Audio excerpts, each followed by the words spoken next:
Welcome and thanks for joining us. My guest today is Benji Hutchinson, Vice President for Federal Operations, NEC Corporation of America. Well, Benji, we're going to jump right in here. How long has NEC been involved in facial recognition? NEC has been involved in facial recognition for the better part of 2 decades. So going back about 20 years, but our involvement in biometrics has been about 40 years in this country. Wow, it's amazing. You know, when I think of federal agencies, I imagine there are federal agencies that test all kinds of things. You know, there's all kinds of metrics that are tested. Are there agencies that can test maybe accuracy of facial recognition? There are. In the Department of Commerce, there is the National Institute of Standards and Technology, NIST. They are the gold standard for testing biometrics, and they've been doing it for just about 20 to 25 years. And so I would imagine the last 10, 15 years, the algorithms have changed, the degrees of accuracy have changed. Is that true? They have. It's astounding how quickly and how dramatically the technology has improved. You know, biometrics and specifically facial recognition has been around since the mid-90s, but it became a real robust technology in the mid-2000s and more recently in the past 9 years. So it's just a matter of more horsepower being available combined with maybe new software algorithms, huh? Absolutely. I mean, you've seen a dramatic investment in R&D over the past 15 years from the public sector, and then over the past decade, you've seen the private sector really step up. And so it is an evolution and in not only computational power, but also in the mathematics behind the algorithms. So when you think about mathematics and libraries and algorithms, these all come together to create the perfect storm. Absolutely, absolutely. And in the commercial world, they invest in it because there's a return on investment there. I imagine there's a return also for our federal audience here. There is, and it's an increase in security across the board. You know, a lot of this technology was born after 9/11, and its primary purpose was counterterrorism. But today, it's used to decrease friction and to increase customer experience. And what I mean by that is, often when you interact with people or machines in an environment like a public transportation environment, there's a lot of friction. You have to take tickets out, you have to interact with machinery, kiosks, security guards. Facial recognition, having a standoff capability, has the ability to decrease that friction. So when I think of facial recognition, I think of point of entry screening, maybe crowd surveillance, and also cybersecurity authentication. So really a lot of practical applications. Absolutely. Primarily, we see it a lot, like I said, for security applications, border security, border management, immigration. But we are also seeing it in a lot of other places like retail, travel. You're also seeing it in loyalty programs. So it is becoming a more standard technology that's pretty ubiquitous across a spectrum of use cases. Now, is there a big difference between identification and verification in your world? There is. So verification one-to-one is when you have a face and you know that that face is in your database. So you want to verify that that individual is who they say they are.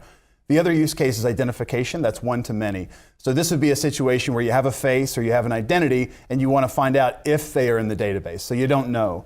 And the one-to-many situation scenario, the one-to-many scenario for identification is a lot more robust. It's a much more difficult problem to crack.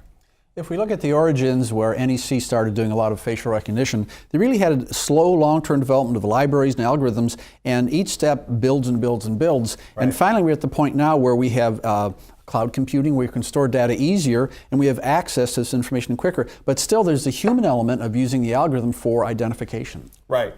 And you know, you bring up a really good point. The technology is really fast, it's really accurate, but there's always a human in the loop, right? Because the technology is never going to be perfect. We'll get as close as we can to 100%, but you always want to make sure you have a human in the loop.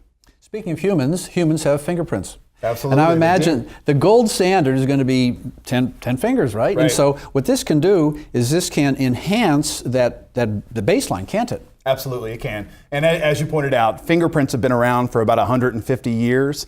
So it's a tried and true technology. It's mostly associated with law enforcement applications, although there are other private sector use cases like on your iPhone, for example. But mixing in another biometric, making it multimodal, does make the technology a lot stronger. It makes your matches a lot more accurate, a lot more specific, and it makes the technology more robust overall.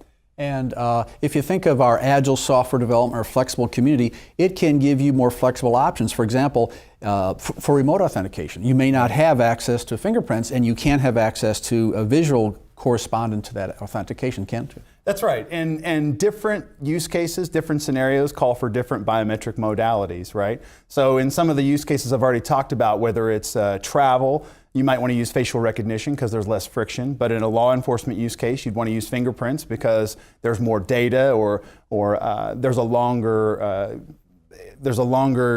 period of use cases that have been there's a longer track record of the technology being used in law enforcement scenarios.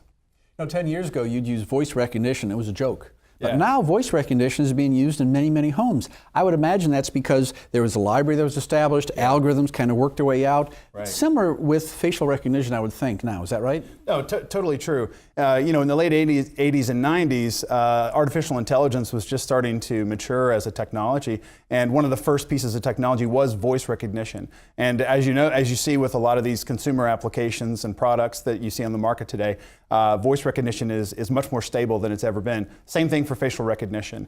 It's been used in a lot of public sector use cases, but now you see it on your phones, you see it in airports. I think you're going to see it in more and more retail locations, so it definitely has gotten a lot stronger. Fingerprints and facial recognition, you may want to call this multimodal matching, and it just increases security at a rapid speed that we could never even thought of 5 or 6 years ago. It does, and it has, and we're going to see those types of improvements to continue to happen. Because as you mentioned, it is a layering effect. The technology gets better with time. It gets better as the mathematics improve, and also the AI engines underneath, the artificial intelligence engines that are training the algorithms, they're getting stronger as well. And I think it's really not, it's the rabbit and the turtle. This really isn't the rabbit at all. This isn't an immediate hockey stick. It's really a long series of years and years of investments to result kind of an impact that you can have now. It is. It's the steady pace of adoption and acceptance. I mean, we've gone past the hype cycle, I think, or maybe we're just at the tail end of it for a lot of folks, but the technology is a lot more stable, and it's much more widely accepted and being adopted. My guest today is Benji Hutchinson, Vice President for Federal Operations, NEC Corporation of America. I'm your moderator, John Gilroy, on the discussion, Improved Security with Facial Recognition and Biometrics, sponsored by NEC Corporation of America on Federal News Radio, part of the Federal News Network.